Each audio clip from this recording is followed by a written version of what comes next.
I am really excited about our episode today. This is a topic I've wanted to talk about for a while. It is what I call the marathon mindset and understanding that business is not a sprint. It's more of a marathon. When I think about that, it is because of all of the CEOs that I talk to. When I'm having these conversations with them, it's all about how can I do this thing overnight? How can I become an instant success? One of the things that I like to tell people is overnight or instant success usually takes about 10 years. It's somewhere in that realm because the average person doesn't have all the skills, abilities, knowledge, everything they need right up front, but they're in business for themselves. You are an employee and now you are a business owner. You're trying to wrap your head around this business, or you've been a business owner for a while and now you're trying to get in this brand new market and you don't realize that it's like starting from scratch in this particular market. There's an uphill battle. When I'm talking to business owners of any kind, whether you're brand new or you've been around and now you're just new to government, I always tell them, look, normal in government contracting, the normal amount of time it takes to be a success is somewhere between 3 and 5 years.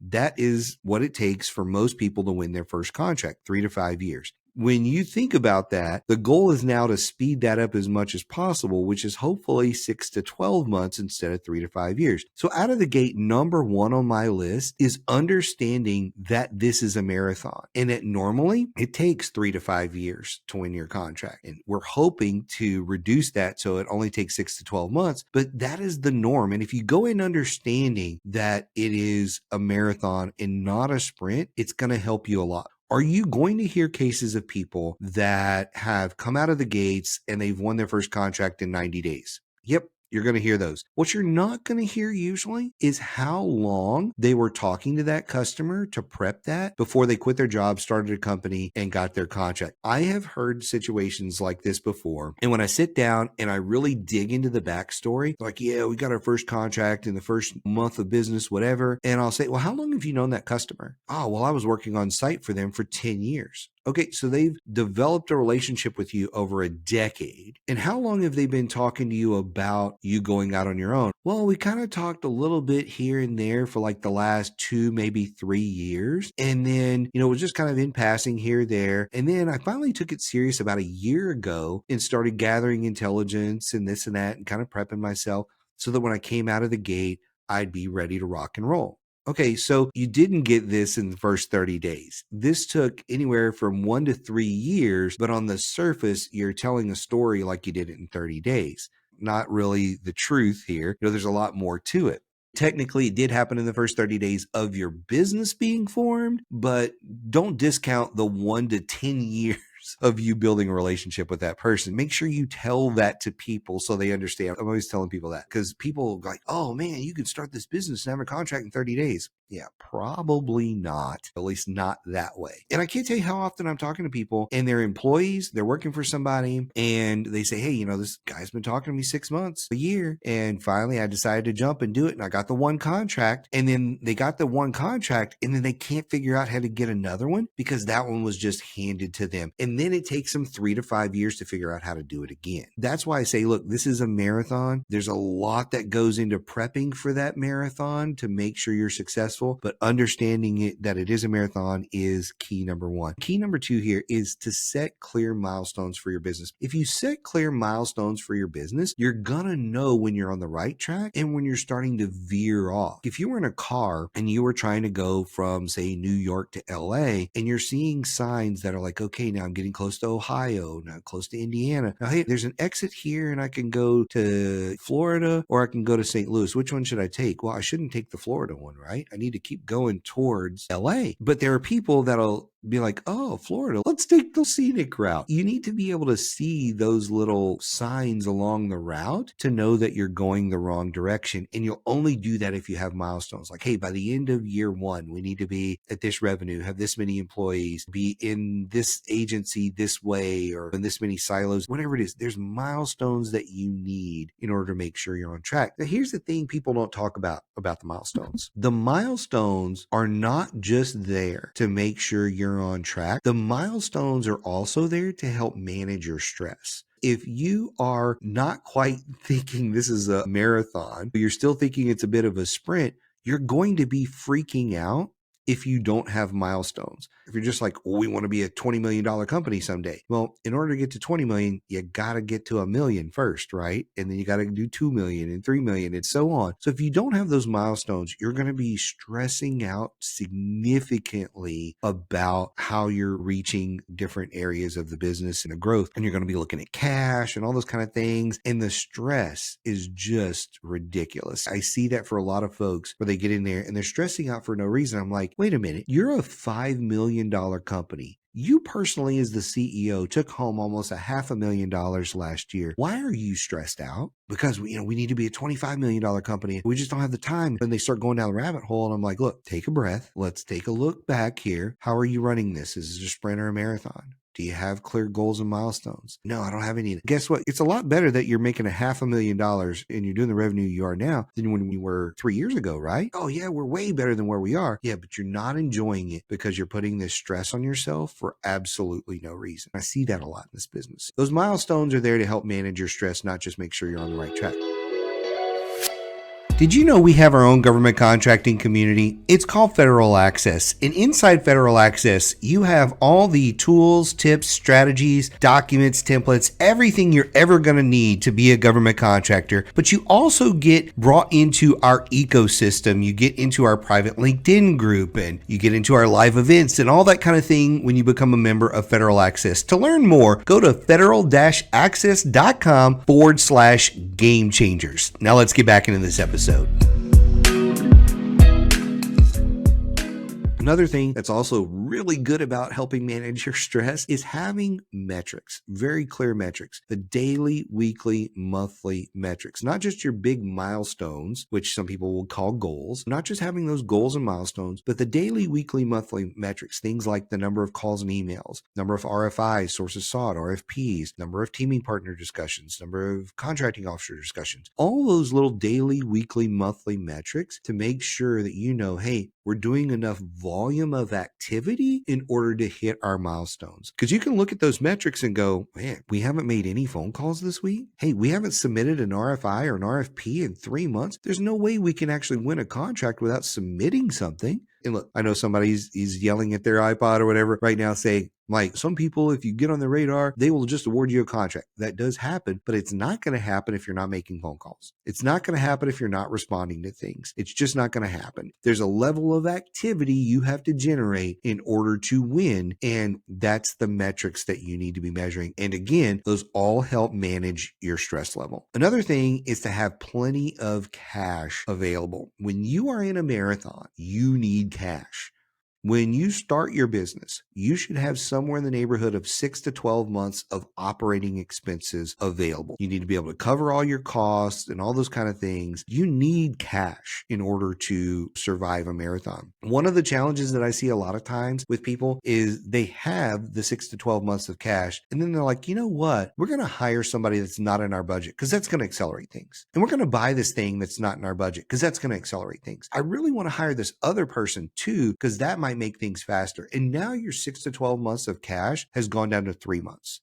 3 months in, you're like, we're in trouble. We're in a lot of trouble because we haven't budgeted for this. You've got to be really good at managing that cash, saying no to things that you want to say yes to, and saying yes to the right things. Like, hey, I did just find this one employee. They aren't in the budget, but this person has a track record of sales with our agency, selling the things that we sell. I've worked with this person. I've got a great relationship. I know if they come over, it's only 3 months or less, and this person's going to have us rocking and rolling. That's a very different decision than, hey, I was at a conference, ran into somebody who told me they could do sales and it sounds really good. Man, I'm just really itching to do that because I don't like sales. That's a very different discussion. Or, hey, you know what? I don't need a new computer, but I really want a new computer. I don't want to just pay $1,000 for something I'm going to need to replace in a couple of years. I'm going to spend $2,500, $3,500 on a really good computer that I'm not going to have to replace for 5, 6, 10 years, whatever it is, right? And you just start negotiating with yourself to spend money that you really don't have. And so cash management, having plenty of cash, that will see you through on the marathon. The next one here is focusing on small, quick wins to build momentum.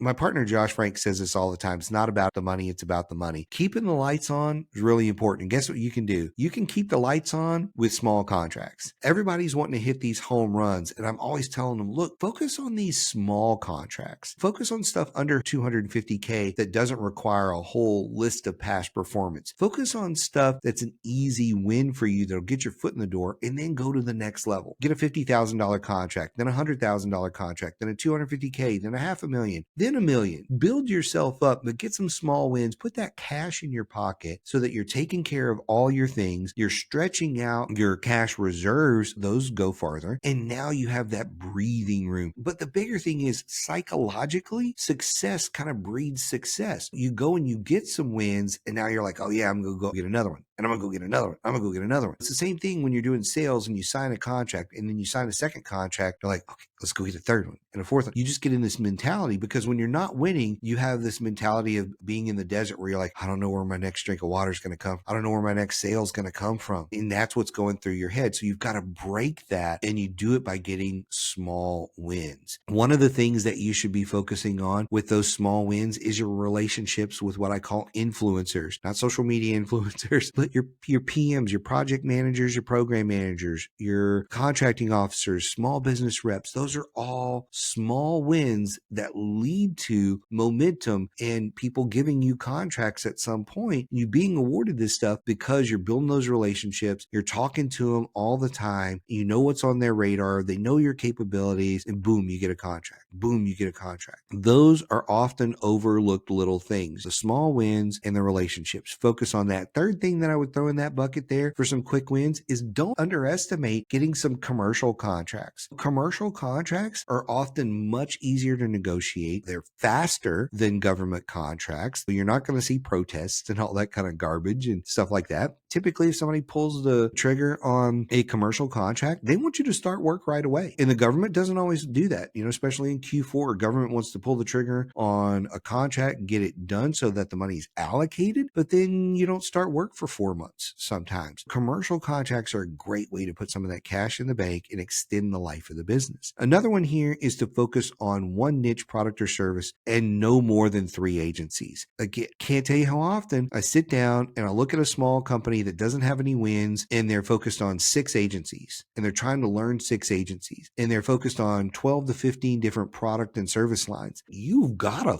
focus. Who's your customer and what do you sell them? If your answer to those 2 questions takes you 15 minutes and at the end of it, I'm confused, you are not going to sell anything anytime soon. You need to have one specific product or service, one specific agency that you are targeting out of the gate initially, no more than 3. This is why we say no more than 3. Depending on what you sell, the time of the year you get in the business, the time you start responding to different things, say your number 1 agency may not have opportunities that are ready for you, or it's just not coming out yet. That's why you have a second and a third option where you can be checking in with them, because maybe this time of year is when they do their buying, or there's enough opportunities. Again, depending on what you sell, depending on what your restrictions are, maybe you're restricted to a certain geography. And if that's a situation, you've got to open up that filter a little bit so that you can have the option or the opportunity for more contracts. And it doesn't happen if you're too laser focused on the agency side of it. So that's where sometimes you have to expand the agency piece of it. Focus is really, really important on product or service and the amount of agencies you're going after. The next one here is your infrastructure and your processes. Understanding this is a marathon, you have to document how you do business. You have to look at the tools, the systems, the equipments, the vendors, your partners, your lines of credit, all those things that help you operate. You have to look at certifications and procurement readiness, all of these things, because as you grow, all of those things get more complicated. When you start out, you don't necessarily have to have anything documented. It could be all in your head because you're probably a one-man band. It's just you and your business. And that's okay. But as you put a second person in your business, a third person in your business, a fourth person, that 25th person, things need to be documented. You need to have the right tools in place. You need to have a system for onboarding an employee so that they don't show up to work and you're like, what do I do? And the employee's like, I don't know. How do you bring me in? Do I have a computer? Do I have a desk? Do I have business cards? They start asking questions and you're like, no, we haven't done any of that. There needs to be somebody on the team that makes sure they're set up. So when they show up to work, they can be like, hey, here's your workstation. Here's where you're going to be working. Or if they're working from home, hey, before your first day, we're going to send you a computer and you'll have all your logins and all your stuff and all those kind of things. There's nothing more frustrating to an employee than showing up on their first day of work and they're like, hey, we got a bunch of HR stuff to take care of. And that's probably going to take 3 or 4 hours. And then I'll probably just send you home because, we don't have your desk yet. We don't have a computer yet. You're not set up in the email system. And they're like, what is wrong with you? I'm fine to go home and just get paid for the day, but what's wrong with these people? That's what they're thinking. I have worked in a lot of companies, and that is so refreshing when you show up. Your laptop is not just sitting there in the desk. It's set up. It's already on. It's logged into your stuff. Your information is right there. Somebody comes in and says, hey, we got some training stuff we're going to do today. We're going to show you how to get into your laptop. We're going to show you how to do this, show you how to do that. We're going to hit the ground running. You feel good about where you're working when you hit the ground running. And the same thing is when it's using a system or different equipment or vendors that you need. As you grow, you don't have time to say, well, hey, we want to sell power strips. Do we have a vendor that does that? No, let's spend the next week or two finding vendors, vetting them, looking at pricing, negotiating all that, because there's an RFP that is out on Friday. We're probably going to miss that one, because we don't have the vendor lined up. Those are things that happen to people all the time. You want to make sure all of these things are done. Your systems, your documentation. I call this infrastructure. I kind of put it all under that umbrella of infrastructure because as you grow, you need to move fast. You need to have those things in place. The next thing here, when you're in a marathon, one of the best things you can do, I've kind of talked about this a little bit here, is always putting opportunities in your pipeline. Always adding something to that pipeline because money cures a lot of problems. And look, growth, it consumes cash like nothing else. In fact, that's my favorite saying from one of the podcasts we did years ago about the SAME organization with Mario Burgos. And he told that to me. He was like, he's running $100 million plus organization. He's like, growth consumes cash. Growth consumes cash. And when you understand that, you understand how important it is to constantly be adding opportunities that you have a good chance of winning. Let me add that. Adding opportunities that you have a good chance of winning. Keep adding those to your pipeline because it's so important for you to grow the business. Keep doing that, or else at some point in the marathon, you'll run out of money. You'll run out of energy. So keep adding opportunities to your pipeline. Well, the last thing I'll say here is I really think it's super important. And this is going to sound a little self-serving, but I will tell you this. It doesn't have to be me. Review your progress with a mentor or coach on a monthly basis. Somebody. It doesn't have to be me. It could be a mentor. It doesn't have to be a paid coach or something like that. Review where you are and where you're going with somebody on a regular basis. Because again, if you are running your first marathon, you need to be like, hey, I started hitting these cramps in mile 5. And how do you work through that? See water stations all over the place. Should I drink that? When should I drink that? How much should I drink? You need to be asking questions of people who've run the marathon before you. Hey, here's a problem I hit in month 6. Here's a problem I hit in month 12. Hey, I'm onboarding a new employee. Hey, I'm onboarding salespeople. Hey, I think I need a CFO, but I'm not really sure. There's questions you need to ask, and you need to bounce that off of people who've done this before. They've already run marathons. They've helped coach other people through marathons, and you need to be able to do that. You need the benefit of their wisdom as you're growing your business. I hope this episode was insightful for you today. There are a string of these recent episodes that I've been doing that are all kind of in the same vein of a little bit less traditional type of GovCon specific topic and more just business basics that I think are just really, really important. If you're listening to this episode, you may want to go back and listen to like the last 3 to 5 episodes that were just me because they are really focused on this type of content. There was one I did on strategic hires. That one's a really good one. Strategic hires, that was episode 262. I did one on 7 underappreciated skills, 266. One on opportunity intelligence gathering, 268. That was a really good one. Then this one is the marathon mindset. Really good stuff, really simple stuff, practical things that you can apply to your business. If you have any questions, as always, reach out anytime. Love to chat with you on LinkedIn or via email, and we'll see you next time.